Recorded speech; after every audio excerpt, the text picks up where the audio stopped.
Hello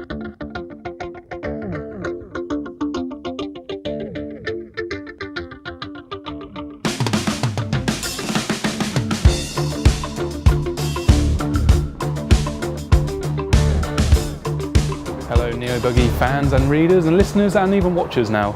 It's my time for my annual track guide of the track we'll be competing at. It's Reims in France for the 1/8 Euros. We're going to start finish line, obviously. That's where everything starts and finishes, it's in the name.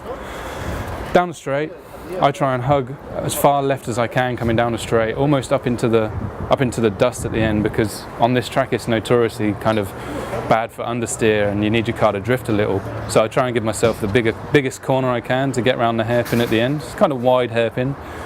Try and touring car it in, get on the brakes real hard at the end, make sure you don't get on them too late so you're out in the dust. Then you get around that corner as fast as you can, then you can go full throttle up into the next kind of checkered hairpin. From here you can do two different lines. You can either go tight to that corner and then you kind of miss the first mound and try and go over the second, but you'll see throughout the week that most of the drivers favour running a little wide, hitting that first mound, jumping over the second one. You'll probably also see quite a few little mistakes here. Sometimes you can get the little jump wrong, you can hit the tyres, hence why they've put them there. So you know, a few of the guys can hit there and it might cause some casualties. Just, you know, try and hope that you don't do that. After that, it's kind of a corner on a bank.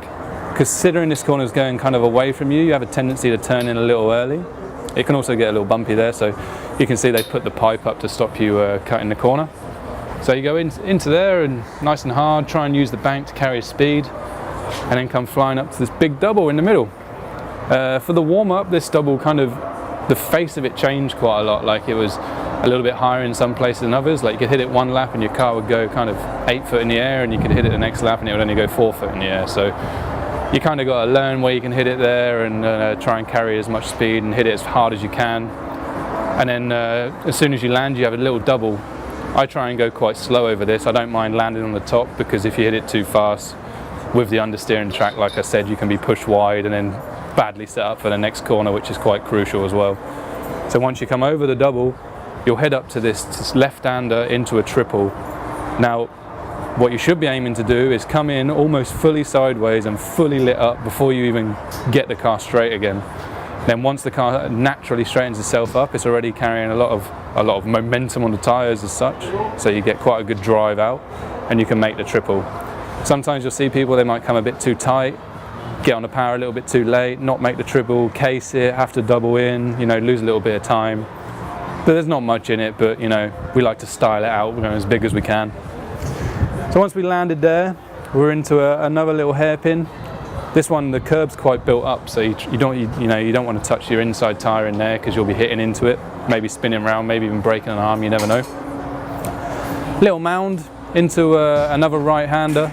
It can get a little bit bumpy here, you know, the weather is quite hot this week, and track conditions may get a little bit drier than what we've seen before, but you never know on this track. So after that, you have the log section. This has been here for a long time, as far as I'm aware.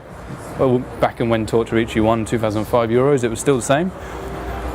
What you try and do is basically get over there without crashing. I try and stay pretty much in the middle, carry a nice amount of speed, not too much, and try and get over there. After that, you have another left. You have to kind of be a little bit careful here, because when you're going away from yourself with a car, you don't know whether you're too far and you're going too wide, or you're too tight and you can just hit it. So I try and stay safe, try and be able to still see all 4 wheels on my car, and I know I'm not going to hit the corner then. So after there, we now have like the faster section of the track.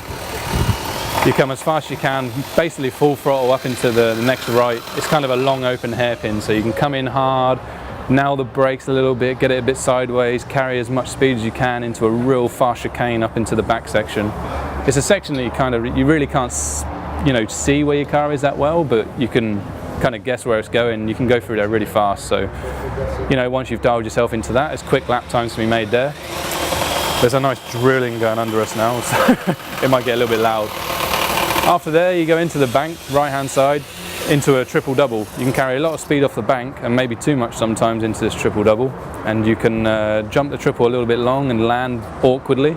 I did this quite a bit in the warm-up, where I'd land and the car would kind of almost try and double bounce, and because you want to be coming right, you can see where the tyres are, and that's where your car wants to be sucked into. So you get it a little bit wrong, you can be hitting them tyres. You can even sometimes do what Elliott does, which is go hard over the second one and jump over the tyres. A little bit more risky, but that's his style. After that, you get another fast chicane, left, right, into a double. And the double is it's quite a big kicker actually. And when you land, it's got an off-camber mound, so you can land, flick your car in the air, because everyone likes the style. So you can land, and you can almost be halfway around that hairpin as you land the corner. And as the mound's a little bit banked, you use as much momentum as you can and get back on the throttle early. And it whips you around that corner, which is notoriously bad if you don't get it right because of the understeer. Your car will just take an age to get actually around it. So once you've done that, you're basically full power through the chicane onto the straight, fully committed. Don't be scared. Sebastian Loeb, Pikes Peak, back to the start of the lap. And there we go. And hopefully you've done all that right, and you'll be all right.